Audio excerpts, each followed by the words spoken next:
দেখি আল্লাহ কবুল করুক, সকলে বলেন আমিন। হযরত ওমর রাদিয়াল্লাহু তাআলা আনহু শাসনকালে শাসনকালে যখন হযরত ওমর রাদিয়াল্লাহু তাআলা খিলাফত প্রাপ্ত হলেন, দিনের বেলায় তিনি কি করেন? খিলাফতের কাম করেন, রাজদরবারের কাম করেন। রাতের বেলায় হযরত ওমর রাদিয়াল্লাহু তাআলা নিজের ঘুমকে হারাম করে নিজের অঞ্চলের মধ্যে ঘুরে ঘুরে দেখে যে কোন মানুষটা গরিব, কে যেন কি অবস্থায় থাকলো, চুপে চুপে চুরি করে তিনি বাড়ির আগনাই ঘুরে যাতে কোনো মানুষে গম না পায়। সুবহানাল্লাহ বলে। রাস্তায় রাস্তায় যায়, দেখে সব মানুষ ঘুমান্ত। বাদশা ওমর কি বর্তমান উনি ওমর বাদশার কর্মটা দেখে রাত্রের বেলা চুপি চুপি গ্রামে গ্রামে ঘুরেন। একবার মনে করলেন এই গ্রাম তো দেখলাম আজকে, কালকে এই গ্রাম, পরশুদিন অন্য গ্রাম, তারপরের দিন অন্য গ্রাম, এইভাবে তিনি ডিউটি করেন। হযরত ওমর রাদিয়াল্লাহু তাআলা আনহু ইতিহাসে পাওয়া যায় অর্ধেক পৃথিবীর খলিফা ছিল। সুবহানাল্লাহ। অর্ধেক পৃথিবীর শাসন করেনওয়ালা হযরত ওমর রাদিয়াল্লাহু তাআলা আনহু দিনের বেলায় রাজকার্যের কাম চালান, রাত্রের বেলায় ঘুমকে হারাম করে গ্রামে গ্রামে ঘুরে কোন মানুষের কি অভিযোগ, কে বা কি অভিযোগ নিয়ে শুয়ে আছে, কোন ঘরে বা কত অভাব হলো আমি পূরণ করতে পারলাম না। নাই হযরত ওমর রাদিয়াল্লাহু তাআলা একবার ভাবলেন এইবার চাটিয়াল ময়দান দিয়ে আমি পার হয়ে যাই, ওই গ্রামে যাব। এমন সময় যখন কিছু দূর চলে গেছেন, দেখেন এক জায়গায় ঘর নাই, বাড়ি নাই, ছোট্ট একটা ঝুপড়ির ভিতরে এক বৃদ্ধ মা আগুন জ্বালায়া গরম করে, বাচ্চা দুটো ঘুমায় আছে। যায় দেখে ঘর আলো দেখা যায়। হযরত ওমর লক্ষ্য করলেন এখানে এত রাত্রে কেন আলো, কোনো মানুষের ঘরে তো আলো নাই। ভাইজান, রাত্রে মানুষ ঘুমালে বাতি নিভাই ঘুমায় না? বাতিটা, ঘরের বাতিটা নিভাই ঘুমায়। দেখে যে এত রাত্রের ভিতরে এই ঘরের ভিতরে কেন বাতি জ্বলে? আস্তে আস্তে করে হযরত ওমর রাদিয়াল্লাহু তাআলা এক কদম করে আগ বাড়লেন।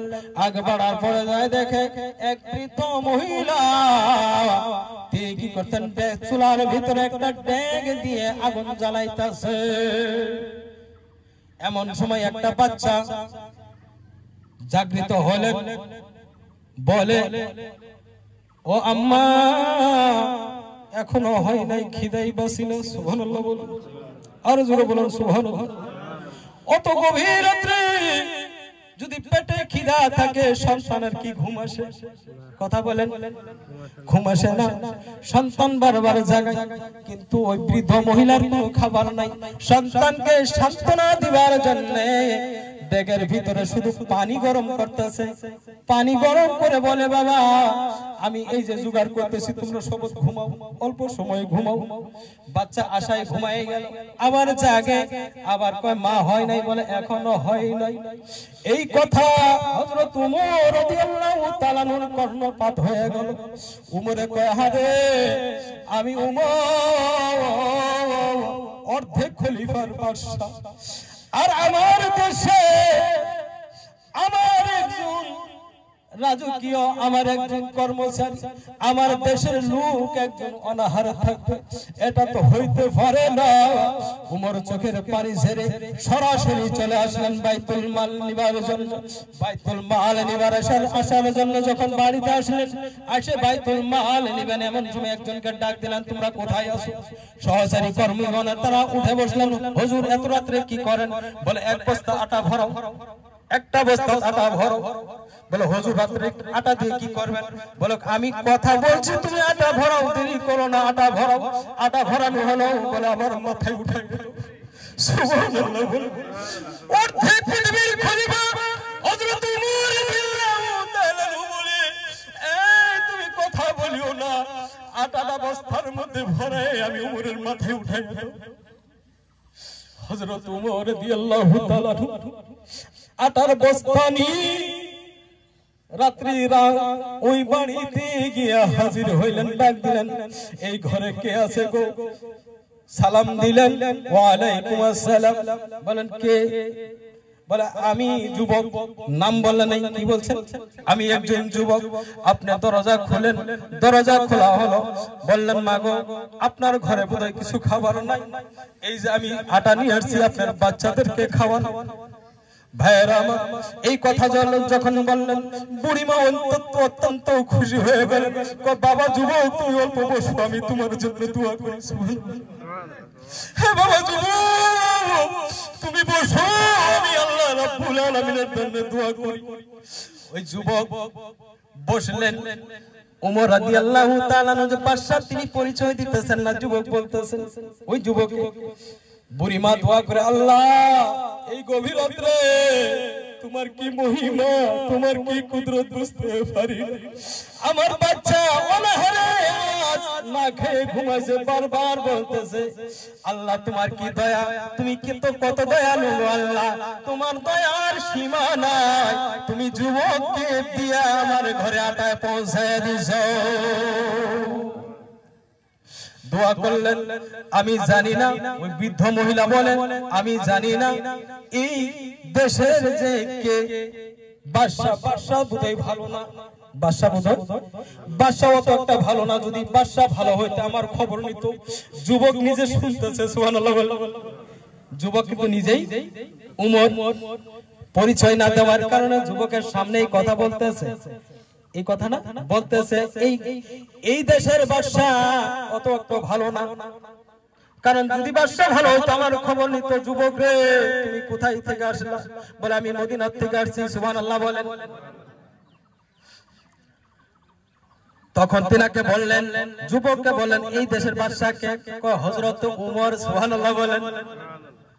বাদশার মন অত একটা ভালো না, ওনার কাছে প্রচেষ্টা করতেছে। কি করতেছে? পরচর্চা করতেছে যে বাদশার একটা বেশি ভালো না। যদি ভালো হতো, আজকে 3 দিন থেকে আমি আসছি, আমার খবর আজ পর্যন্ত কোন একটা মানুষে নিল না, কোন একটা মানুষে আমার খবর নিল না। যুবক, তুমি যে আমার কাছে আসছো, তোমাকে আল্লাহ, আমি দোয়া করি আল্লাহ তোমাকে দীর্ঘ হায়াত দান করুক, এই দোয়া করে দিলেন। ওমর রাদিয়াল্লাহু তাআলা চোখের পানি ছেড়ে বললেন, ও বুড়িমা, চিন্তা করো না, এই আটাগুলো খাও, শেষ হওয়ার পরে আমি আবার পাঠাবো, আবার লাগলে নিয়ে আসবো, তুমি খাও। পরের দিন মসজিদে নববীর ভিতরে সমস্ত সাহাবা এরকম সমবেত, আজকের যেমন যত লোক আসছেন এরকম সাহাবা মসজিদে নববীর ভিতরে সমবেত হয়ে গেলেন। হযরত ওমর ডাক দিয়ে বললেন, ও লোকেরা, মদিনাবাসীরা, অমুক জায়গায় একজন বৃদ্ধ মহিলা আছে, তাকে নিয়ে আমার দরবারে হাজির করো। সুবহানাল্লাহ বলেন। মানুষ গেল, খবর পাঠাই দিলেন, যায় বললেন, হযরত ওমর রাদিয়াল্লাহু তাআলা আনহু আপনাকে ডাকছে। ওই রাত্রে যে অল্প বললেন যুবকে যে বাদশা ভালো না, তখন ঘুরিয়ে ভাবতাছে, ওই বৃদ্ধ মহিলা ভাবতাছে, আরে আমি কার কাছে কি কইলাম, এই কথা যায় বোধহয় বাদশা খাই গেছে, আমার তার উপায় নেই, আমার জীবন শেষ করে দিবে। বাদশা উমরের মতো বাদশা, হযরত উমর রাদিয়াল্লাহু তাআলা নতুন বাদশা, যেই রাস্তা দিয়ে যায় শয়তান পলায়, আর উমরের বিরুদ্ধে আমি কইছি আমার বোধহয় ফাঁসি হয়ে যাবে, শেষ, আমাকে আর বাঁচো না। সন্তানকে বলে, বাবা, ও আমার ছেলেরা, ও আমার মেয়েরা, আমি উমরের দরবারে যাইতেছি, বাদশার দরবারে যাইতেছি, আমার বোধহয় ফাঁসি হয়ে যাবে। সন্তানরা, আমাকে তোমরা চিরদিনের মতো আমার চেহারাকে দেখে নাও, আমি আর ঘুরে আসতেও পারি, আসতে নাও পারি, তোমরা আমাকে চিরদিনের মতো দেখে আমাকে বিদায় করে দাও।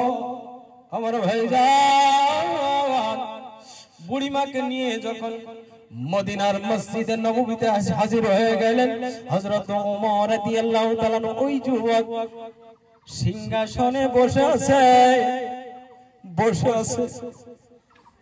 যখন দেখলেন মসজিদের ভিতরে উমর, কাছে যুবক, উমরকে তো চিনে না, চিনে যুবককে চিনে, যখন মসজিদের ভিতরে দেখে যে যুবক ওটাই, তো বলছে, বাড়িতে যা ভাবছি, মনে মনে যা ভাবছি তাই আজকে ঘটনা ঘটবে, যে ঘটনা ভাবছি আমি সেটাই ঘটবে।